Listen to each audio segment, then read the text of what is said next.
में आकर शिविर अटेंड करने का मुझे सौभाग्य मिला है, इसीलिए मैं बहुत खुश हूँ। भाई मराठीतच सांगा. हो 2 दिवसाचं शिबिर बोलवलं आहे. तुम्ही मराठीमध्ये बोला मी. हा ठीक आहे, बोलण्यात आलं आहे आणि तुमची उपस्थिती आज इथं पाहायला मिळते. एकंदरीत नवीनच जोश आणि ऊर्जा कार्यकर्त्यांमध्ये आम्हाला निर्माण होणार आहे.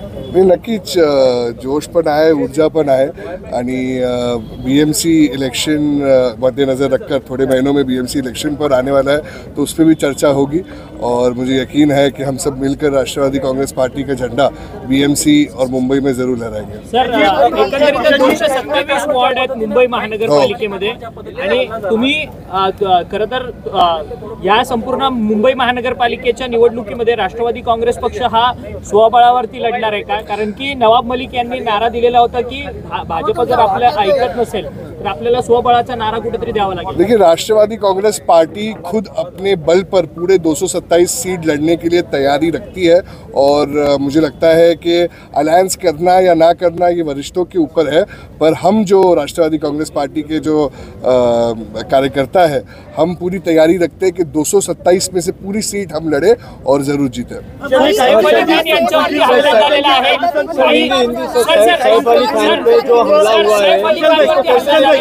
एक कुटुंब एका दुर्दैवी घटनेतनं गेलेलं सैफ अली खान याच्यावरती पण हल्ला झालाय.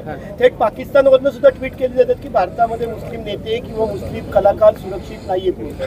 नहीं, देखिए, मुझे लगता है ये एंगल देना सही नहीं होगा. देखिए, लॉ एंड ऑर्डर का सिचुएशन ज़रूर है और उसे मुंबई में खास तौर पर बांद्रा में देखना चाहिए कि ये क्यों हो रहा है, पर उसे कोई भी कम्युनल एंगल देखना सही नहीं है, क्योंकि जब किसी की जान जाती है, मुझे पता है मेरे परिवार में हुआ है, और या तो किसी पे हमला होता है तो कोई ये नहीं देखता है कि वो हिंदू है या मुसलमान है.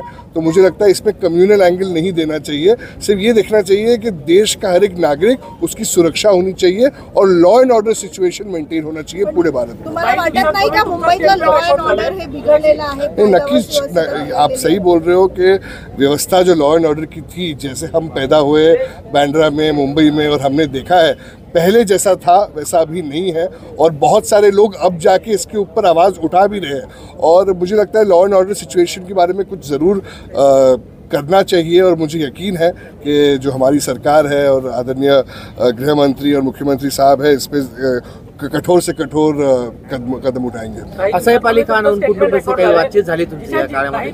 नहीं, कुछ ऐसी बातचीत चालू नहीं है.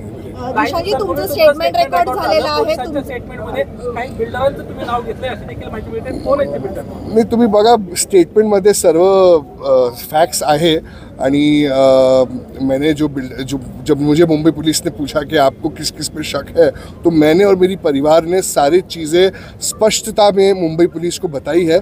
और थोड़ी हैरानी ज़रूर है कि मुंबई पुलिस ने बिल्डर्स को क्यों नहीं इंटरोगेट किया, क्योंकि अगर वो कहते हैं कि मैं भी खतरे के दायरे में था, तो मैं भी मेरा स्टेटमेंट बहुत महत्वपूर्ण होना चाहिए. और जब मैं और मेरे परिवार कोई बिल्डर्स के बारे में कह रहे हैं और जो हादसा है, वारदात हमारे साथ हुई है, उसको बोल रहे हैं, उसके बावजूद अगर इंटरोगेट नहीं किया जा रहा है बिल्डर्स को, तो ये बहुत दुर्भाग्यपूर्ण है और लॉ एंड ऑर्डर को ये जो सिचुएशन है ये और ख़राब होते जाएगा. सर भाई, आपको बिल्डरों का नाम देना आ रहा है, लेकिन जो बिश्नोई गैंग का एंगल दिया जा रहा है वो गलत है. बिश्नोई गैंग का नहीं, मैं ये नहीं कह रहा हूँ कि बिश्नोई गैंग का एंगल गलत है, मगर अगर आप कह रहे हो कि बिल्डर का एंगल गलत है, तो क्या, मेरा प्रश्न मुंबई पुलिस से यही है कि क्या अनमोल बिश्नोई ने अमेरिका की जेल से आपसे बात की और आपको कहा कि कोई बिल्डर ने मुझे सुपारी नहीं दी बाबा सिद्दीकी जी को मारने के लिए? अगर वो नहीं हुआ है तो आप कोई भी चूज को रोल आउट नहीं कर सकते हो, और जब तक आप कस्टडी बिश्नोई की नहीं लेते हो, आप कोई भी चीज़ को रूल आउट नहीं कर सकते.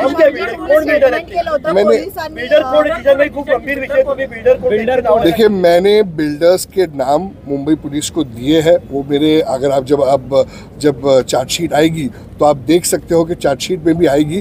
तो मुझे लगता है कि मुझे अभी बोलना उचित नहीं रहेगा. चार्जशीट जब आएगी तब जग जाहिर होगा. मैंने तो बिल्डर्स के नाम भी कहे. तुम्ही वारंवार म्हणतात की पोलीस तुम्ही दिलेल्या स्टेटमेंटनुसार तपास करत नाहीये. त्या दिवशी देखील तुम्ही गेला होता, तेव्हा देखील काय झाली चर्चा? तेव्हा काही म्हटलं? उस दिन भी मैंने चर्चा की, जब हम मुख्यमंत्री साहब के साथ बैठेंगे, जब कोर्ट में जाएंगे, तो जज भी आपसे यही पूछेंगे कि आपने जो फैमिली है और उनके बेटे हैं जो खुद एक उनके साथ भी हादसा हो सकता था, पता चला है कि दोनों को मारने की सुपारी मिली थी या आदेश मिला था, जो भी वो कहते हैं।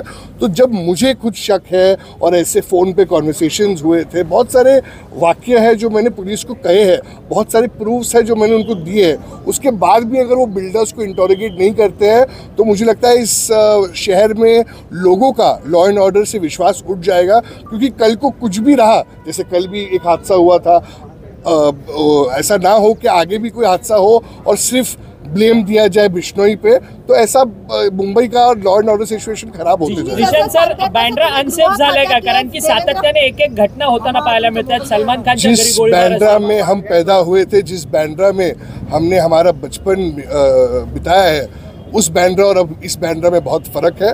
और ज़रूर मैं ये कहूँगा कि जितना सेफ तब था अब उतना सेफ नहीं है। जिशान जी, एक शेवटचा प्रश्न, ज्या पद्धतीत तुम्ही सांगतायत मुंबई पोलिसांना तुम्ही संपूर्ण माहिती दिली आहे, पण तसा तपास होत नाही, काय वाटतं नेमकं का असं कारण असेल? मुंबई पोलीस तसा तपास का करत नाही? आणि गृह खातं जे आहे ते देवेंद्र फडणवीसांकडे आहे, तुम्ही स्वतः त्यांची भेट घेऊन या संदर्भात सांगणार आहे का? देवेंद्र फडणवीस साहब मेरे पिताजी के बहुत ही अजीज़ दोस्त रह चुके हैं, और जब मेरे पिताजी के साथ ये जब हुआ तो फडणवीस साहब खुद उस वक्त अस्पताल भी आए थे। तब के मुख्यमंत्री एकनाथ शिंदे साहब के साथ मेरे नेताजी दादा भी आए थे। तो फडणवीस साहब ने मुझे यही कहा था कि ज़ीशान, तू बिल्कुल भी फिक्र मत कर, तुम्हारे पिता के अलावा बाबा मेरा दोस्त भी रह चुका है। तो मुझे यकीन है कि जो प्रश्न मैंने पुलिस से किए हैं वही प्रश्न गृह मंत्री और आदरणीय मुख्यमंत्री साहब देवेंद्र फडणवीस जी भी पुलिस से कहेंगे। और जिस तरीके से हम ये चाहते हैं कि इंटरोगेशन हो, एक फेयर इंटरोगेशन हो और बिल्डर्स से भी पूछताछ हो, और मुंबई पुलिस से कर सकती है, इसीलिए हमारी अपेक्षा मुंबई पुलिस से रहेगी। जिशान सिद्दीकी सर, महायुतीचं हे पत्र लिहिणार आहात का तुम्ही फडणवीसांची भेट घेऊन या संदर्भात? नक्कीच, मैंने अजीत दादा से भी मुलाकात की है 2 दिन पहले, और इसके बाद मैंने फडणवीस जी का भी समय मांगा है, और मुझे यकीन है कि जल्द से जल्द मुझे फडणवीस साहब भी समय देंगे, और मैं अपनी जो चीज़ें हैं मेरी और परिवार की फडणवीस साहब के आगे रखूँगा, और वो भी पुलिस से जो प्रश्न मैंने पुलिस से पूछा है वो भी पुलिस से वही चीज़ें पूछेंगे। जिशान सर, महायुतीचं सरकार आल्यानंतर कट्टरतावाद वाढलाय का? ज्या पद्धतीने नितेश राणे यांची वक्तव्य आपल्याला पाहायला मिळतात, ते जबाबदार मंत्री आहेत, परंतु त्यांच्याकडनं हिंदू आणि मुसलमान असं सातत्याने भेद होणारे वक्तव्य। नितेश राणे जी का जो व्यक्तित्व है वो उनका पर्सनल व्यक्तित्व, अगर आप देखेंगे तो उनके ही पार्टी में बहुत सारे नेता हैं, जैसे राहुल नार्वेकर जी है जो हमारे स्पीकर भी है, वो खुद उनके मतदार संघ में जाते हैं और कहते हैं स्पष्टता में कि नितेश राणे की जो बोली है उसको वो इंडोर्स नहीं करते और भारतीय जनता पार्टी इंडोर्स नहीं करती है। तो खुद को अगर वो कुछ बोलना चाहे तो वो उनको मुबारक हो। महायुति का ये कोई स्टेटमेंट नहीं है, और महायुति क्या, उनके पार्टी के लोग इसको कंडेम करते हैं, तो हम तो हमेशा से कंडेम करते हैं। हम एक सेक्युलर पार्टी है और डेव्हलपमेंट और विकास पे विश्वास करते हैं। जबाबदार मंत्रिपदावरती आहेत। विशाळगडाच्या उरूसचा विषय आला तर ते म्हणतात की विशाळगडाचा उरूस मी होऊ देणार नाही, आणि जिल्हा प्रशासनाने त्या उरूसवरती बंदी घातली। ऐसे बहुत लोग आए, बहुत कुछ कहे हैं, और इसका जवाब महाराष्ट्र की जनता ने उन्हें दिया और इस बार भी पण देवेंद्रजींनी त्याला चाप लावणं गरजेचं आहे का? कारण सत्तेतले जबाबदार मंत्री आहेत, असं असताना एखादा धार्मिक तेढ निर्माण होईल अशी विधानाकडे देवेंद्र फडणवीसांनी दखल घेणं गरजेचं आहे, कारण तुम्ही सांगणार नहीं, ज़रूर 100% जब हमारी मुलाकात होगी पार्टी मीटिंग में भी और जॉइंट पार्टी मीटिंग्स में भी, कि ऐसी भाषा और ऐसे चीज़ें कोई भी धर्म या कम्युनिटी के अगेंस्ट नहीं बोलनी चाहिए। और अगर वो एक इज्जतदार आदरणीय मंत्री है तो उनको तो मुझसे ज़्यादा पता होना चाहिए। जितेंद्र अवार्ड ने भी सैफ अली खान के हमले को लेकर क्रिमिनल एंगल दिया है, उसको कैसे? जितेंद्र अवार्ड साहब के बारे में मैं क्या कहूँ, वो कुछ भी कहते हैं।